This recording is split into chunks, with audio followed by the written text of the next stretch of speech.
लोकसभा चुनाव के तीसरे चरण में मध्य प्रदेश की 9 सीटों पर कुल 64.25% मतदान हुआ। हालांकि चुनाव आयोग का कहना है कि अंतिम आंकड़ा 65 से 66% के मध्य रह सकता है। प्रदेश में सबसे अधिक वोटिंग राजगढ़ में और सबसे कम मतदान भिंड में हुआ है। आंकड़ों के अनुसार मुरैना में 55.77%, भिंड में 52.91%, ग्वालियर में 58.86%, गुना में 69.34%, सागर में 62.06%, विदिशा 70.35%, भोपाल में 60.99%, राजगढ़ में 72.99%, बैतूल में 69.68% मतदान हुआ।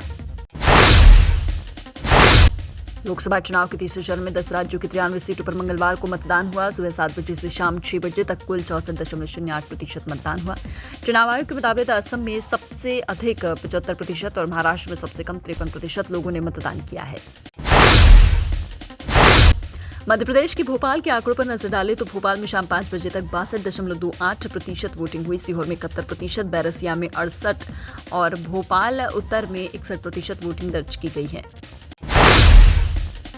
लोकसभा चुनाव के तीसरे चरण के मतदान के दौरान ही राजगढ़ से कांग्रेस प्रत्याशी दिग्विजय सिंह ने ईवीएम में गड़बड़ी की चुनाव आयोग से शिकायत की बात कही है। उन्होंने वीडियो जारी करते हुए कहा कि पोलिंग क्रमांक 24 में 11 वोट डले हैं और मशीन 50 बता रही है। साथ ही कहा कि 100 मीटर के दायरे में भाजपा के लोगों को प्रचार प्रसार करने की इजाजत दी जा रही है और हमारे लोगों को डंडे मारे जा रही है। वीडियो में कहा गया कि साथियों, हमें उम्मीद थी कि चुनाव आयोग के ऑब्जर्वर हमारे साथ न्याय करेंगे। मध्य प्रदेश के मुख्यमंत्री मोहन यादव ने मंगलवार सुबह यहाँ एक निजी होटल के सभागार में प्रबुद्धजनों से संवाद किया। उन्होंने सभी से मतदान करने और मतदान के प्रतिशत को अधिक से अधिक बढ़ाने की अपील की। सीएम मोहन यादव ने कांग्रेस पर प्रहार करते हुए कहा कि यह जो चुनाव है 2 माताओं का चुनाव है। उन्होंने कांग्रेस में बैठे कार्यकर्ताओं से पूछा कि बताइए किन किन माताओं के बीच में चुनाव है। इस दौरान एक कार्यकर्ता ने खड़े होकर कहा कि उनकी माता और भारत माता के बीच में चुनाव है। सीएम ने सभी जवाब देने पर इस कार्यकर्ता के लिए तालियां भी बजवाई।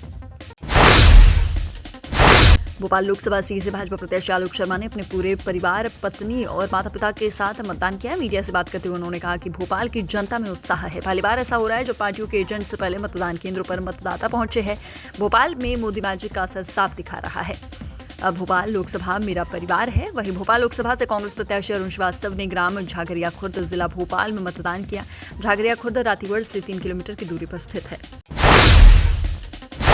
आईपीएल के 17वें सीजन में बुधवार को 57वें मैच में सनराइजर्स हैदराबाद और लखनऊ सुपर जॉयंट्स की टीमें आमने सामने होगी। दोनों ही टीमें पॉइंट टेबल में उस समय 12-12 अंक लेकर चौथे और 5वें पायदान पर हैं।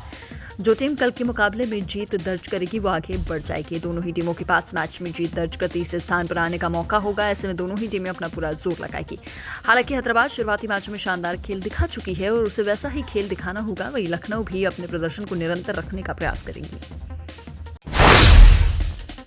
लोकसभा चुनाव के तीसरे चरण के मतदान के बीच पीएम मोदी आज मध्य प्रदेश के दौरे पर रहे। उन्होंने खरगोन और धार में चुनावी सभा को संबोधित किया। इस दौरान उन्होंने इंडी गठबंधन और कांग्रेस पर जमकर हमला बोला। मोदी ने कहा कि उनके एक नेता पशुओं का चारा खा गए, अदालत ने उनको सजा दी है। इनकी बेशर्मी देखो, अभी जमानत पर है। आपके गांव में भी कोई जेल काट कर आए तो लोग दूर रहते।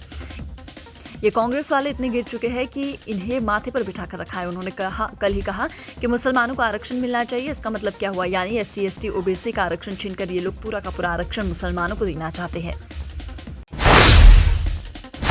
मध्य प्रदेश में चुनावी तापमान के बीच मौसम भी अपना कहर बरपा रहा है। मध्य प्रदेश में भीषण गर्मी का दौर जारी है। आज प्रदेश के कई जिलों में पारा 43 डिग्री के पार दर्ज किया गया है। मंगलवार को राजधानी भोपाल, ग्वालियर, भिंड, मुरैना, राजगढ़, गुना, बैतूल और सागर में तापमान में भारी बढ़ोतरी देखी गई।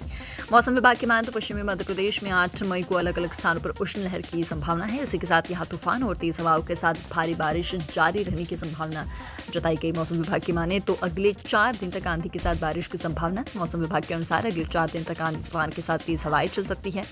तो वहीं कई इलाकों के हीट वेव यानी कि लू का अलर्ट भी जारी किया गया। यही कारण है कि मौसम विभाग ने मध्य प्रदेश के पूर्व हिस्से में आंधी बारिश का येलो अलर्ट जारी किया है।